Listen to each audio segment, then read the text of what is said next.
Feathertop, a moralized legend by Nathaniel Hawthorne. Dickon, cried Mother Rigby, a coal for my pipe. The pipe was in the old dame's mouth. When she said these words, she had thrust it there, after filling it with tobacco, but without stooping to light it at the hearth, where indeed there was no appearance of a fire having been kindled. That morning forthwith, however, as soon as the order was given, there was an intense red glow out of the bowl of the pipe, and a whiff of smoke came from Mother Rigby's lips. Whence the coal came, and how brought thither by an invisible hand, I have never been able to discover. Good, quoth Mother Rigby with a nod of her head, thank ye, Dickon, and now for making this scarecrow be within call, Dickon, in case I need you again. The good woman had risen thus early, for as yet it was scarcely sunrise, in order to set about making a scarecrow which she intended to put in the middle of her corn patch. It was now the latter week of May, and the crows and blackbirds had already discovered the little green rolled-up leaf of the Indian corn, just peeping out of the soil. She was determined, therefore, to contrive as lifelike a scarecrow as ever was seen, and to finish it immediately from top to toe, so that it should begin its sentinel's duty.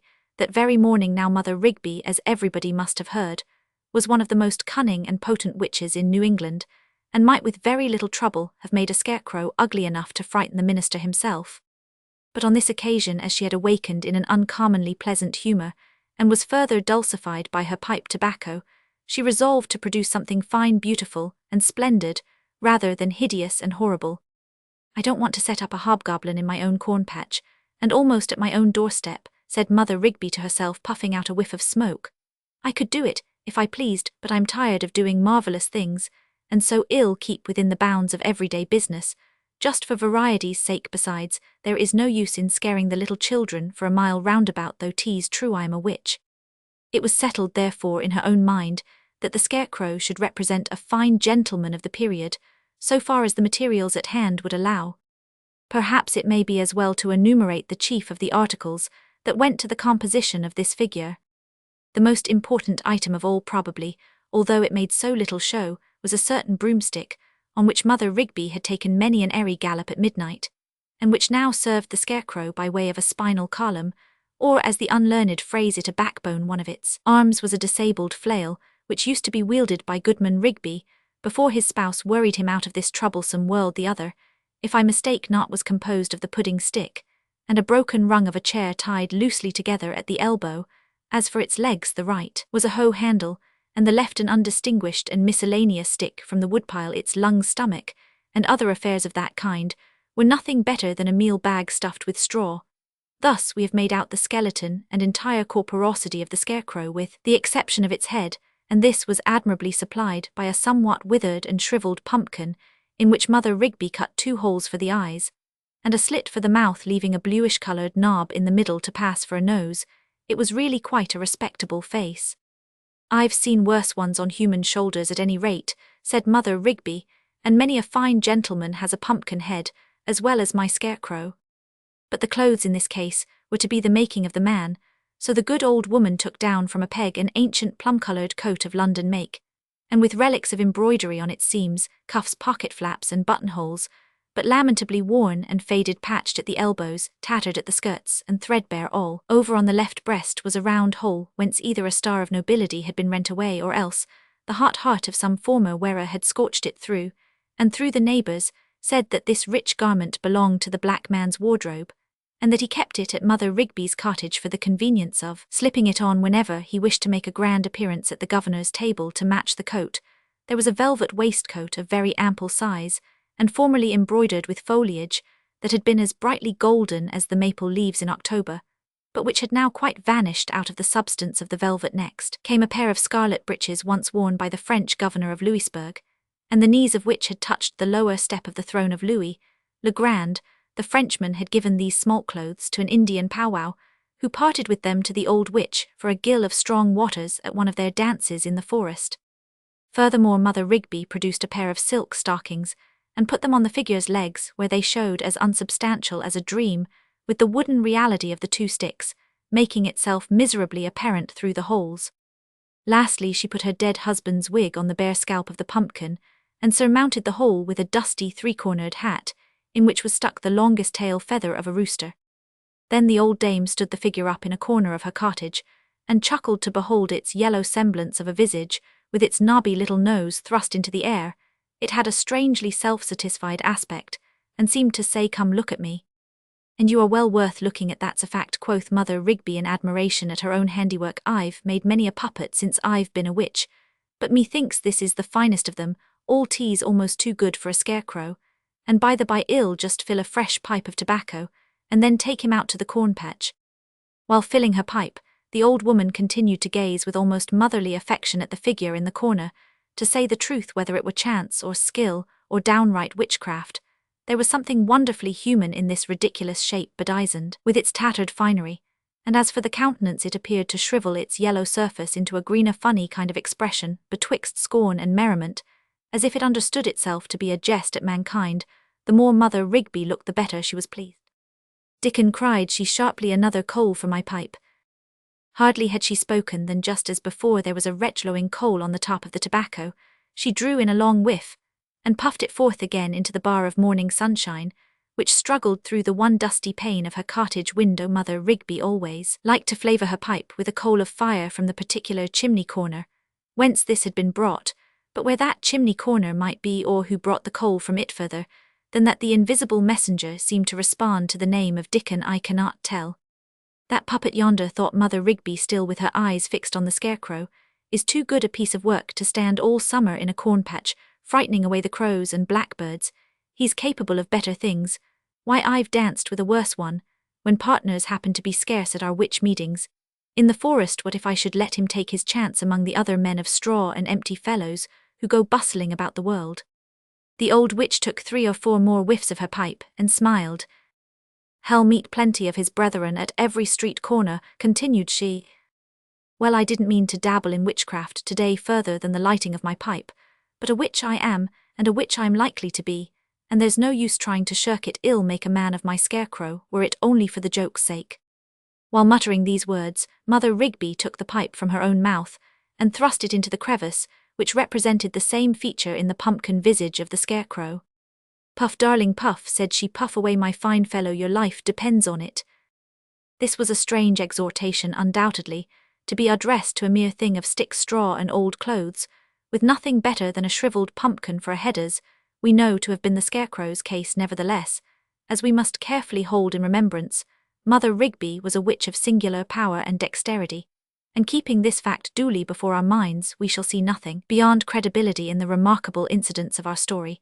Indeed, the great difficulty will be at once got over if we can only bring ourselves to believe that as soon as the old dame bade him puff, there came a whiff of smoke from the scarecrow's mouth. It was the very feeblest of whiffs, to be sure, but it was followed by another and another, each more decided than the preceding one. "Puff away, my pet, puff away, my pretty one," Mother Rigby kept repeating with her pleasantest smile. "It is the breath of life to ye, and that you may take my word for." Beyond all question, the pipe was bewitched. There must have been a spell either in the tobacco, or in the fiercely glowing coal that so mysteriously burned on top of it, or in the pungently aromatic smoke, which exhaled from the kindled weed. The figure, after a few doubtful attempts, at length blew forth a volley of smoke, extending all the way from the obscure corner into the bar of sunshine. There it eddied and melted away among the motes of dust. It seemed a convulsive effort, for the 2 or 3 next whiffs were fainter, although the coal still glowed, and threw a gleam over the scarecrow's visage. The old witch clapped her skinny hands together, and smiled encouragingly upon her handiwork. She saw that the charm worked well. The shriveled yellow face, which heretofore had been no face at all, had already a thin fantastic haze, as it were, of human likeness shifting to and fro across it, sometimes vanishing entirely, but growing more perceptible than ever with the next whiff from the pipe. The whole figure in like manner assumed a show of life, such as we impart to ill-defined shapes among the clouds, and half deceive ourselves with the pastime of our own fancy. If we must needs pry closely into the matter, it may be doubted whether there was any real change after all in the sordid, worn-out, worthless, and ill-jointed substance of the scarecrow, but merely a spectral illusion and a cunning effect of light and shade, so coloured and contrived as to delude the eyes of most men. The miracles of witchcraft seem always to have had a very shallow subtlety, and at least if the above explanation do not hit the truth of the process, I can suggest no better. "Well puffed, my pretty lad," still cried old Mother Rigby, "come another good stout whiff, and let it be with might and main. Puff for thy life, I tell thee. Puff out of the very bottom of thy heart, if any heart thou hast, or any bottom to it. Well done again, thou didst suck in that mouthful, as if for the pure love of it. And then the witch beckoned to the scarecrow, throwing so much magnetic potency into her gesture, that it seemed as if it must inevitably be obeyed like the mystic call of the lodestone, when it summons the iron. Why lurkest thou in the corner, lazy one said, she step forth, thou hast the world before thee. Upon my word, if the legend were not one which I heard on my grandmother's knee, and which had established its place among things credible before my childish judgment, could analyze its probability, I question whether I should have the face to tell it now. In obedience to Mother Rigby's word, and extending its arm as if to reach her outstretched hand, the figure made a step forward, a kind of hitch and jerk, however, rather than a step than tottered, and almost lost its balance. What could the witch expect? It was nothing after all but a scarecrow stuck upon two sticks. But the strong-willed old beldam scowled and beckoned, and flung the energy of her purpose so forcibly at this poor combination of rotten wood, and musty straw and ragged garments, that it was compelled to show itself a man in spite of the reality of things. So it stepped into the bar of sunshine. There it stood, poor devil of a contrivance that it was, with only the thinnest vesture of human similitude about it, through which was evident the stiff, rickety, incongruous, faded, tattered, good-for-nothing patchwork of its substance, ready to sink in a heap upon the floor, as conscious of its own unworthiness to be erect. Shall I confess the truth at its present point of vivification? The scarecrow reminds me of some of the lukewarm and abortive characters composed of heterogeneous materials, used for the 1000th time, and never worth using, with which romance writers, and myself no doubt among the rest, have so overpeopled the world of fiction. But the fierce old hag began to get angry and show a glimpse of her diabolic nature like a snake's head, peeping with a hiss out of her bosom, at this pusillanimous behaviour of the thing which she had taken the trouble to put together. Puff away, wretch, cried she wrathfully, puff, puff, puff, thou thing of straw and emptiness, thou rag, or two, thou meal bag, thou pumpkin head, thou nothing. Where shall I find a name vile enough to call thee by? Puff, I say, and suck in thy fantastic life with the smoke, else I snatch the pipe from thy mouth, and hurl thee where that red coal came from. Thus threatened, the unhappy scarecrow had nothing for it but to puff away for dear life as need was. Therefore it applied itself lustily to the pipe, and sent forth such abundant volleys of tobacco smoke that the small cottage kitchen became all vaporous. The one sunbeam struggled mistily through, and could but imperfectly define the image of the cracked and dusty window pane on the opposite wall. Mother Rigby, meanwhile, with one brown arm akimbo, and the other stretched towards the figure, loomed grimly amid the obscurity with such port and expression as when she was wont to heave a ponderous nightmare on her victims, and stand at the bedside to enjoy their agony in fear and trembling, did this poor scarecrow puff. But its efforts, it must be acknowledged, served an excellent purpose, for with each successive whiff, the figure lost more and more of its dizzy and perplexing tenuity, and seemed to take denser substance. Its very garments, moreover, partook of the magical change, and shone with the gloss of novelty, and glistened with the skilfully embroidered gold that had long ago been rent away and half revealed among the smoke. A yellow visage bent its lustreless eyes on Mother Rigby. At last the old witch clinched her fist, and shook it at the figure, not that she was positively angry, but merely acting on the principle, perhaps untrue, or not the only truth, though as high a one as Mother Rigby could be expected to attain, that feeble and torpid natures, being incapable of better inspiration, must be stirred up by fear. But here was the crisis. Should she fail in what she now sought to effect, it was her ruthless purpose to scatter the miserable simulacre into its original elements. Thou hast a man's aspect, said she sternly, have also the echo and mockery of a voice. I bid thee speak. The scarecrow gasped, struggled, and at length emitted a murmur which was so incorporated with its smoky breath that you could scarcely tell whether it were indeed a voice or only a whiff of tobacco. Some narrators of this legend hold the opinion that Mother Rigby's conjurations and the fierceness of her will had compelled a familiar spirit into the figure, and that the voice was his. Mother, mumbled the poor stifled voice, be not so awful with me, I would fain speak, but being without wits, what can I say? Thou canst speak, darling, canst thou? Cried Mother Rigby, relaxing her grim countenance into a smile. And what shalt thou say? Quotha, say indeed art thou of the brotherhood of the empty skull, and demandest of me what thou shalt say? Thou shalt say 1,000 things, and saying them 1,000 times over thou shalt still have said nothing. Be not afraid. I tell thee, when thou comest into the world, whither I purpose sending thee forthwith, thou shalt not lack the wherewithal to talk. Why, thou shalt babble like a millstream if thou wilt. Thou hast brains enough for that, I trow. At your service, Mother, responded the figure.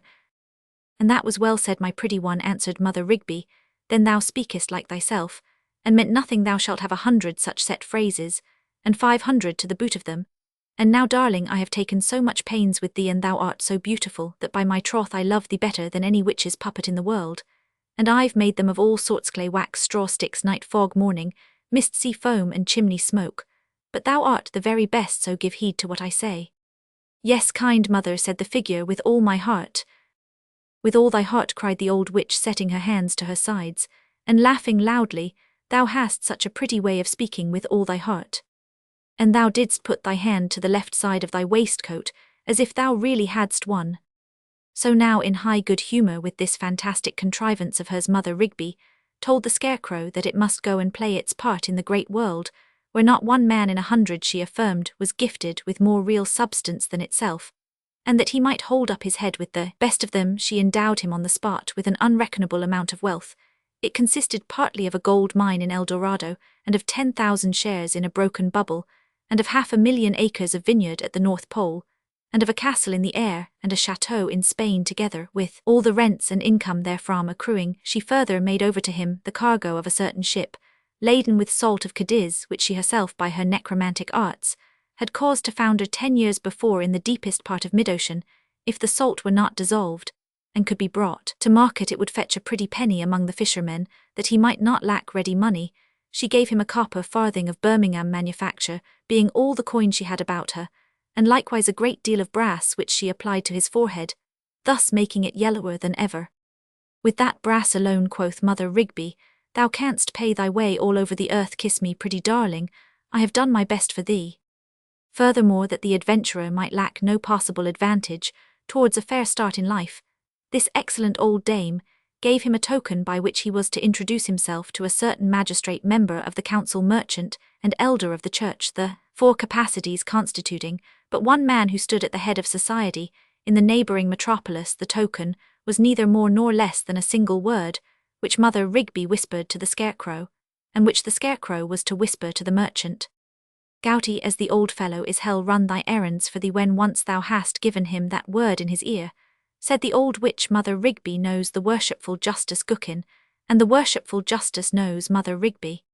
Here the witch thrust her wrinkled face close to the puppet's, chuckling irrepressibly, and fidgeting all through her system, with delight at the idea which she meant to communicate.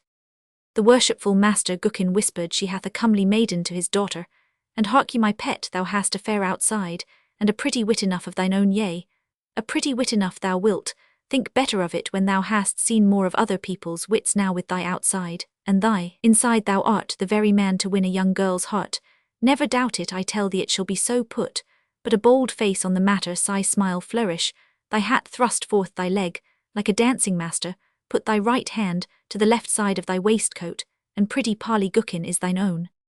All this while the new creature had been sucking in and exhaling the vapoury fragrance of his pipe, and seemed now to continue this occupation, as much for the enjoyment it afforded, as because it was an essential condition of his existence. It was wonderful to see how exceedingly like a human being it behaved. Its eyes, for it appeared to possess a pair, were bent on Mother Rigby, and at suitable junctures it nodded or shook its head. Neither did it lack words proper for the occasion. Really, indeed, pray tell me, is it possible? Upon my word, by no means. Oh, ahem, and other such weighty utterances as imply attention, inquiry, acquiescence, or dissent on the part of the auditor.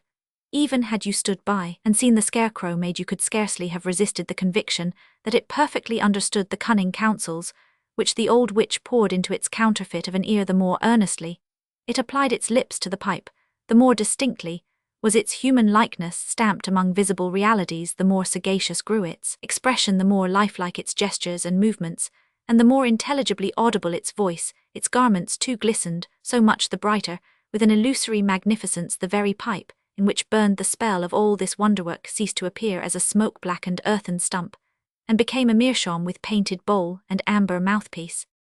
It might be apprehended, however, that as the life of the illusion seemed identical with the vapour of the pipe, it would terminate simultaneously with the reduction of the tobacco to ashes, but the beldam foresaw the difficulty. Hold thou the pipe, my precious one, said she, while I fill it for thee again. It was sorrowful to behold how the fine gentleman began to fade back into a scarecrow, while Mother Rigby shook the ashes out of the pipe, and proceeded to replenish it from her tobacco box. "Dickon," cried she in her high, sharp tone, "another coal for this pipe." No sooner said than the intensely red speck of fire was glowing within the pipe bowl, and the scarecrow, without waiting for the witch's bidding, applied the tube to his lips, and drew in a few short convulsive whiffs, which soon however became regular and equable. "Now mine own heart's darling," quoth Mother Rigby, "whatever may happen to thee thou must stick to thy pipe, thy life is in it, and that at least thou knowest well. If thou knowest not, besides, stick to thy pipe. I say, smoke puff, blow thy cloud, and tell the people if any question be made that it is for thy health, and that so the physician orders thee to do, and sweet one, when thou shalt find thy pipe getting low, go apart into some corner, and first filling thyself with smoke, cry sharply, Dickon, a fresh pipe of tobacco, and Dickon, another coal for my pipe, and have it into thy pretty mouth as speedily as may be, else instead of a gallant gentleman in a gold-laced coat, thou wilt be but a jumble of sticks and tattered clothes, and a bag of straw, and a withered pumpkin. Now depart, my treasure, and good luck go with thee." "Never fear, mother," said the figure in a stout voice, and sending forth a courageous whiff of smoke, "I will thrive if an honest man and a gentleman may." "Oh, thou wilt be the death of me," cried the old witch, convulsed with laughter. "That was well said. If an honest man and a gentleman may, thou playest thy part to perfection. Get along with thee for a smart fellow, and I will wager on thy head as a man of pith and substance, with brain and what they call a heart, and all else that a man should have against any other thing on 2 legs. I hold myself a better witch than yesterday for thy sake. Did not I make thee, and I defy any witch in New England to make such another. Here, take my staff along with thee." The staff, though it was but a plain oaken stick, immediately took the aspect of a gold-headed cane. "That gold head has as much sense in it as thine own," said Mother Rigby, "and it will guide thee straight to worshipful Master Gookin's door. Get thee gone, my pretty pet, my darling, my precious one, my treasure. And if any ask thy name, it is Feathertop, for thou hast a feather in thy hat, and I have thrust a handful of feathers into the hollow of thy head, and thy wig too is of the fashion they call Feathertop, so be Feathertop thy name." And issuing from the cottage, Feathertop strode manfully towards town. Mother Rigby stood at the threshold, well pleased to see how the sunbeams glistened on him, as if all his magnificence were real, and how diligently and lovingly he smoked his pipe, and how handsomely he walked in spite of a little stiffness of his legs. She watched him until out of sight, and threw a witch benediction after her darling, when a turn of the road snatched him from her view. Betimes in the forenoon, when the principal street of the neighbouring town was just at its acme of life and bustle, a stranger of very distinguished figure was seen on the sidewalk. His port as well as his garments betokened nothing short of nobility. He wore a richly embroidered plum-coloured coat, a waistcoat of costly velvet, magnificently adorned with golden foliage, a pair of splendid scarlet breeches, and the finest and glossiest of white silk stockings. His head was covered with a peruke so daintily powdered and adjusted that it would have been sacrilege to disorder it with a hat, which therefore, and it was a gold-laced hat set off with a snowy feather, he carried beneath his arm. On the breast of his coat glistened a star. He managed his gold-headed cane with an airy grace peculiar to the fine gentlemen of the period, and to give the highest possible finish to his equipment, he had lace ruffles at his wrist of a most ethereal delicacy, sufficiently avouching how idle and aristocratic must be the hands which they half concealed. It was a remarkable point in the accoutrement of this brilliant personage that he held in his left hand a fantastic kind of a pipe, with an exquisitely painted bowl, and an amber mouthpiece. This he applied to his lips as often as every 5 or 6 paces, and inhaled a deep whiff of smoke, which after being retained a moment in his lungs, might be seen to eddy gracefully from his mouth and nostrils. As may well be supposed, the street was all astir to find out the stranger's name. "It is some great nobleman beyond question," said one of the townspeople. "Do you see the star at his breast?" "Nay, it is too bright to be seen," said another. "Yes, he must needs be a nobleman, as you say. But by what conveyance think you can his lordship have voyaged or travelled hither? There has been no vessel from the old country for a month past, and if he have arrived overland from the southward, pray, where are his attendants and equipage?" "He needs no equipage to set off his rank," remarked a third. "If he came among us in rags, nobility would shine through a hole in his elbow. I never saw such dignity of aspect. He has the old Norman blood in his veins, I warrant him." "I rather take him to be a Dutchman, or one of your High Germans," said another citizen. "The men of those countries have always the pipe at their mouths." "And so has a Turk," answered his companion. "But in my judgment this stranger hath been bred at the French court, and hath there learned politeness and grace of manner, which none understand so well as the nobility of France." That gait now a vulgar spectator might deem it stiff, he might call it a hitch and jerk, but to my eye it hath an unspeakable majesty, and must have been acquired by constant observation of the deportment of the grand monarch. The stranger's character and office are evident enough. He is a French ambassador, come to treat with our rulers about the cession of Canada. More probably a Spaniard, said another, and hence his yellow complexion, or most likely he is from the Havana, or from some port on the Spanish Main, and comes to make investigation about the piracies which our government is thought to connive at. Those settlers in Peru and Mexico have skins as yellow as the gold which they dig out of their mines. Yellow or not, cried a lady, he is a beautiful man, so tall, so slender, such a fine noble face with so well-shaped a nose, and all that delicacy of expression about the mouth, and bless me how bright his star is. It positively shoots out flames. So do your eyes, fair lady, said the stranger with a bow and a flourish of his pipe, for he was just passing at the instant. Upon my honour, they have quite dazzled me. Was ever so original and exquisite a compliment, murmured the lady in an ecstasy of delight. Amid the general admiration excited by the stranger's appearance, there were only two dissenting voices. One was that of an impertinent cur, which, after snuffing at the heels of the glistening figure, put its tail between its legs, and skulked into its master's backyard, vociferating an execrable howl. The other dissentient was a young child who squalled at the fullest stretch of his lungs, and babbled some unintelligible nonsense about a pumpkin. Feathertop meanwhile pursued his way along the street, except for the few complimentary words to the lady and then a slight inclination of the head, in requital of the profound reverences of the bystanders. He seemed wholly absorbed in his pipe. There needed no other proof of his rank and consequence than the perfect equanimity with which he comported himself, while the curiosity and admiration of the town swelled almost into clamour around him. With a crowd gathering behind his footsteps, he finally reached the mansion house of the worshipful Justice Gookin, entered the gate, ascended the steps of the front door, and knocked. In the interim before his summons was answered, the stranger was observed to shake the ashes out of his pipe. What did he say in that sharp voice? Inquired one of the spectators. Nay, I know not, answered his friend, but the sun dazzles my eyes strangely. How dim and faded his lordship looks all of a sudden, bless my wits, what is the matter with me? The wonder is, said the other, that his pipe, which was out only an instant ago, should be all alight again, and with the reddest coal I ever saw. There is something mysterious about this stranger.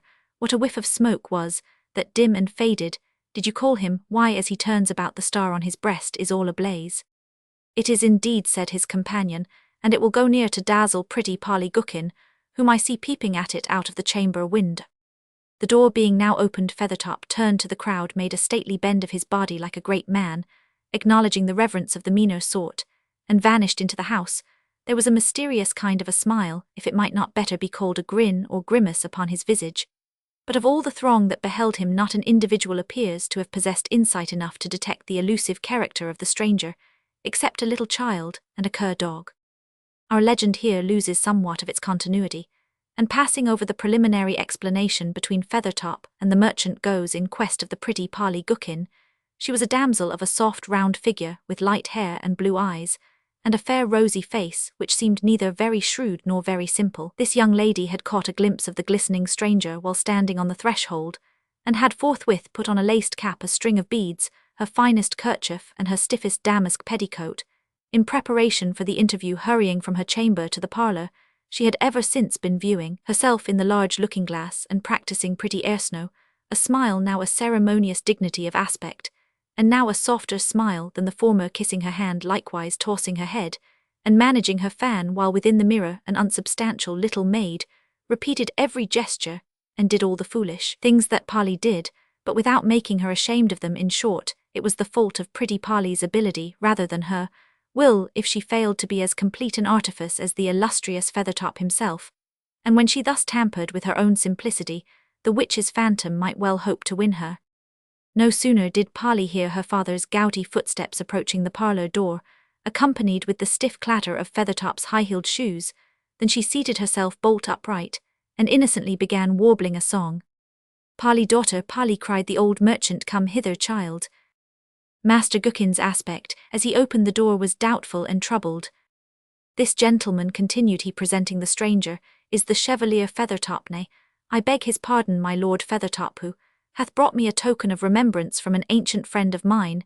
Pay your duty to his lordship, child, and honour him as his quality deserves."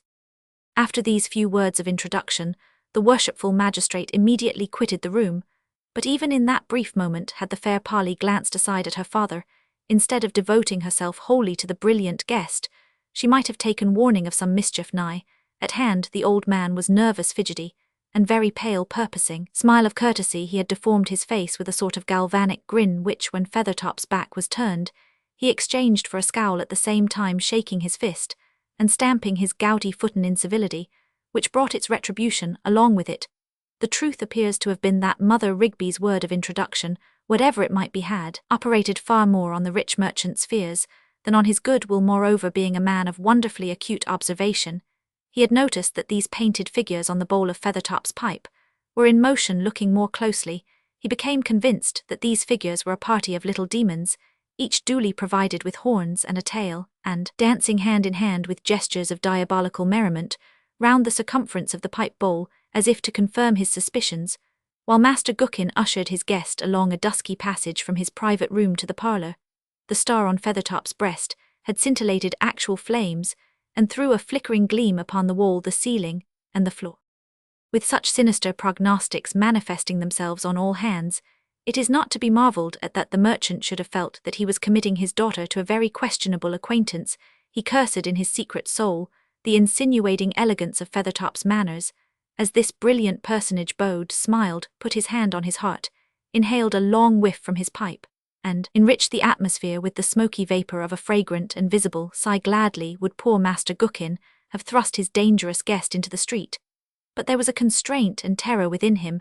This respectable old gentleman, we fear at an earlier period of life, had given some pledge or other to the evil principle, and perhaps was now to redeem it by the sacrifice of his daughter. It so happened that the parlour door was partly of glass, shaded by a silken curtain, the folds of which hung a little awry. So strong was the merchant's interest in witnessing what was to ensue between the fair Polly and the gallant Feathertop, that after quitting the room he could by no means refrain from peeping through the crevice of the curtain. But there was nothing very miraculous to be seen, nothing except the trifles previously noticed to confirm the idea of a supernatural peril environing the pretty Polly. The stranger, it is true, was evidently a thorough and practised man of the world, systematic and self-possessed, and therefore the sort of a person to whom a parent ought not to confide a simple young girl without due watchfulness for the result. The worthy magistrate, who had been conversant with all degrees and qualities of mankind, could not but perceive every motion and gesture of the distinguished Feathertop came in its proper place. Nothing had been left rude or native in him. A well-digested conventionalism had incorporated itself thoroughly with his substance, and transformed him into a work of art. Perhaps it was this peculiarity that invested him with a species of ghastliness, and or it is the effect of anything completely and consummately artificial in human shape that the person impresses us as an unreality, and as having hardly pith enough to cast a shadow upon the floor. As regarded Feathertop, all this resulted in a wild, extravagant and fantastical impression, as if his life and being were akin to the smoke that curled upward from his pipe.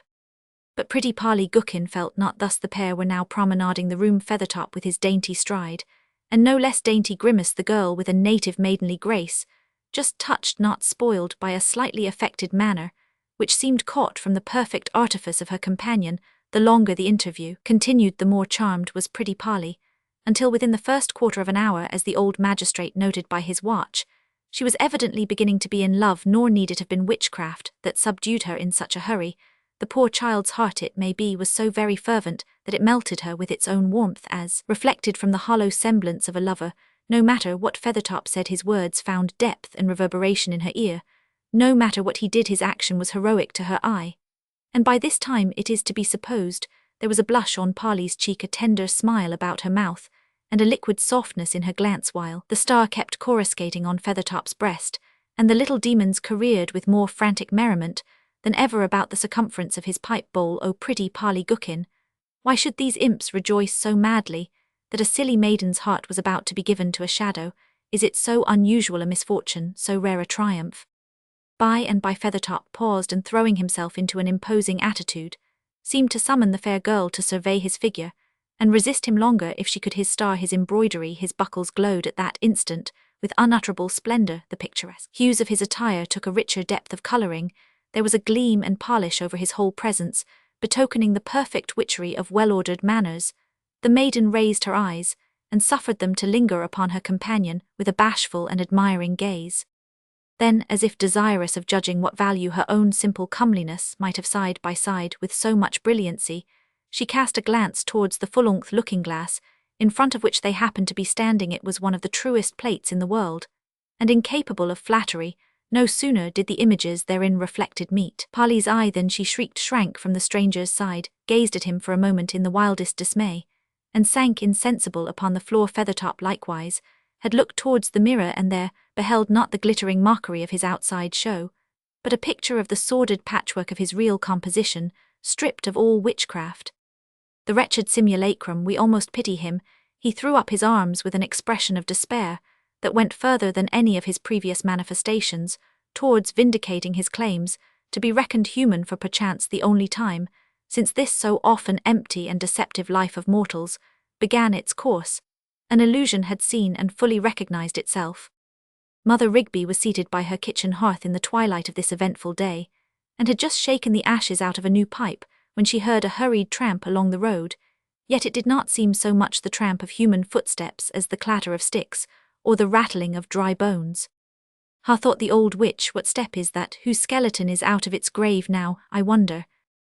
A figure burst headlong into the cottage door. It was Feathertop. His pipe was still alight, the star still flamed upon his breast, the embroidery still glowed upon his garments, nor had he lost in any degree or manner that could be estimated the aspect that assimilated him with our mortal brotherhood. But yet in some indescribable way, as is the case with all that has deluded us, when once found out, the poor reality was felt beneath the cunning artifice. "What has gone wrong?" demanded the witch. "Did yonder sniffling hypocrite thrust my darling from his door? The villain ill set 20 fiends to torment him, till he offer thee his daughter on his bended knee." "No, mother," said Feathertop despondingly, "it was not that." "Did the girl scorn my precious one?" asked Mother Rigby, her fierce eyes glowing like 2 coals of tophet. "Ill cover her face with pimples, her nose shall be as red as the coal in thy pipe, her front teeth shall drop out in a week hence, she shall not be worth thy having." "Let her alone, mother," answered poor Feathertop. "The girl was half one, and methinks a kiss from her sweet lips might have made me altogether human." But he added after a brief pause, and then a howl of self-contempt, "I've seen myself, mother, I've seen myself for the wretched, ragged, empty thing I am. I'll exist no longer." Snatching the pipe from his mouth, he flung it with all his might against the chimney, and at the same instant sank upon the floor, a medley of straw and tattered garments, with some sticks protruding from the heap and a shriveled pumpkin. In the midst, the eye-holes were now lustreless, but the rudely carved gap, that just before had been a mouth, still seemed to twist itself into a despairing grin, and was so far human. "Poor fellow," quoth Mother Rigby, with a rueful glance at the relics of her ill-fated contrivance, "my poor dear pretty Feathertop.